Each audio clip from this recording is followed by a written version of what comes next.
Whenever you read about an obvious scam perpetrated by Donald Trump, it's important to remember one thing: he's lying to his own disciples more than anyone else.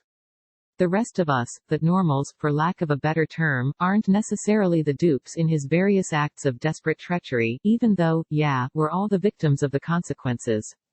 But the initial targets of his Batman villain gambits are his own gullible fanboys, and they're devouring it the way Trump himself devours trans fats. For example, Trump is engaged in his latest cover his own ass maneuver, while parked in the midst of an historic breakdown of the federal government's responsibilities during a cataclysmic pandemic. This time, the president's scheme involves blaming everyone except himself for his blind inaction and delusional, carefree attitude toward COVID-19 for months on end, another example of his shrieking impotence, so far removed from the normal behavior of strong, legitimate leaders. When it comes to this upside-down, horrendously illegitimate presidency, the buck stops with everyone who's not Trump. His strategy to defer blame is aimed at deceiving his own people, the only people who actually believe his screechy gibberish. None of what he's up to is meant for the consumption of anyone outside his brainwashed cult, a cult that continues to swallow his loopy, Jim Jones for Dummies act. It's already well established that ever since he tried to coin his own phrase for the virus, the Chinese virus, Trump's intention has been to find a visible culprit to blame in order to deflect criticism of his unforgivable ineptitude. Namely China. It's germane to underscore here that it hasn't been the aforementioned normals who have routinely lionized Chinese President Xi Jinping. In fact, every time the topic of China pops into one of Trump's whining jags, he can't help but to praise Xi as a personal friend with whom he gets along really well, according to him.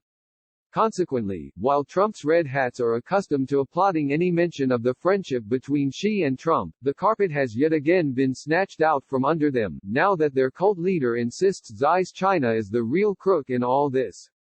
No wonder Trump's supporters are so confused. The neck-snapping whiplash must be brutal. Trump's ties to President Xi's China run deeper than the big beautiful chocolate cake Xi apparently enjoyed so much as a guest at Mar-a-Lago.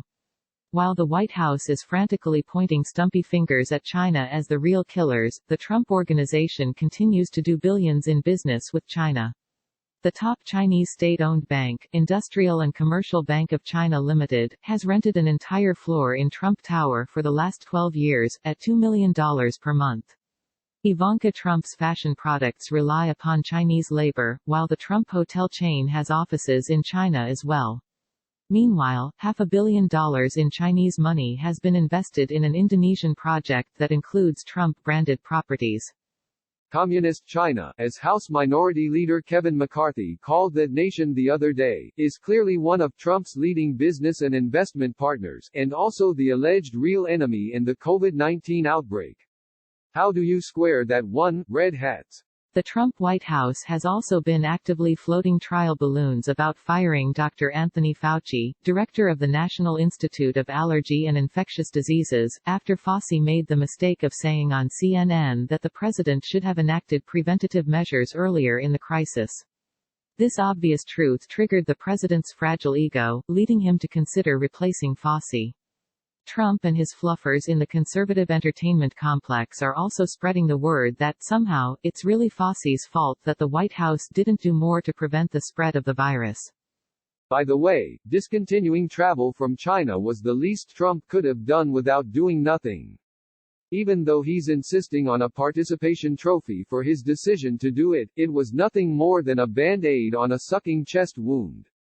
Too little too late. 40,000 people traveled from China to the U.S. anyway, after Trump's declaration. The travel ban was one of dozens of things he should have authorized in January, and much earlier than he did. Oh, and most of the COVID-19 cases arrived in the U.S. from Europe anyway. Regardless of all that, get ready for Fauci to be bounced and then for a smear campaign to ramp up, especially now that the White House issued a statement claiming Fauci wouldn't be fired, the usual head fake kiss of death from Trump. Yes, the most competent pandemic expert in the White House is going to be sacked by an anti-vaxxer who stared into a solar eclipse, risking more lives in order to shield Trump and his delicate ego from blame. So, in case you're keeping score, the piss-poor response by the federal government, which worsened the crisis and led to increased misery across the country, is actually the fault of China and Tony Fauci. We can add state governors to the list too. As we've all witnessed, Trump is framing his out-of-touch pronouncements about the pandemic as cheerleading for the country. There's cheerleading and then there's clinical delusion, best illustrated by that "this is fine" cartoon dog meme. He thinks, or claims he thinks, that he's being positive, but he's actually just shielding himself from accountability by continuing to downplay the emergency. Make no mistake, everything the president does is exclusively about Trump and Trump's shot at re-election. Nothing more. Cheerleading the nation is actually cheerleading the Trump campaign. So when it comes to rushing ahead by prematurely reopening the economy, he's casting himself as the good cop fighting against the state governors, the bad cops, the meanies who won't let Americans leave their houses and return to normal lives. Quite likely the real point of this aspect of Trump's overzealous attempt to restart the economy too soon is to defer blame on governors who will resist his urge, chiefly because it could cause another spike in COVID-19 infections and deaths. This way, as Salon's Amanda Marcotte wrote the other day, Trump can blame the economic downsides of the pandemic on the governors, in blue and red states alike, since they're the ones who will refuse to end stay-at-home orders. Perhaps he'll spare the ones who are nice to Trump, but everyone else will be blamed for struggling businesses and a sluggish economy, even though sparing lives ought to take priority over boosting the Dow. Trump knew long before COVID-19 that his herky-jerky presidency was being propped up by the economy, and now he's doing everything he can to make sure he doesn't get blamed for catastrophic economic indicators that his own screwball lethargy helped to worsen.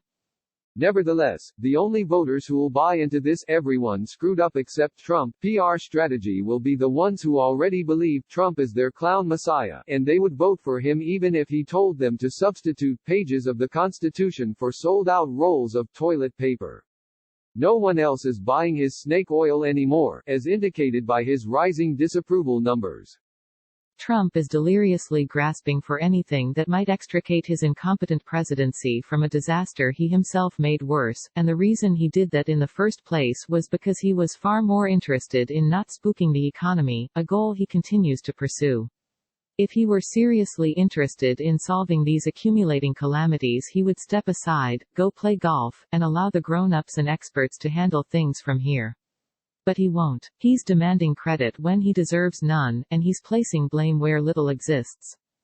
My rule from the beginning has always been, Trump always makes things worse for Trump.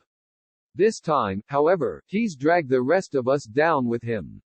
It's a real shocker that the idiot who asked Meat Loaf whether he should run for president, who paid hush money to a mistress while in the White House, and who deliberately scammed charities with his dubious foundation would be such an irresponsible chief executive. Now he's also presiding over 9/11's level casualties every day due to an outbreak that could have been mitigated by a halfway competent administration, and definitely by a more legitimate president, not to mention one who's not so tragically out of his depth.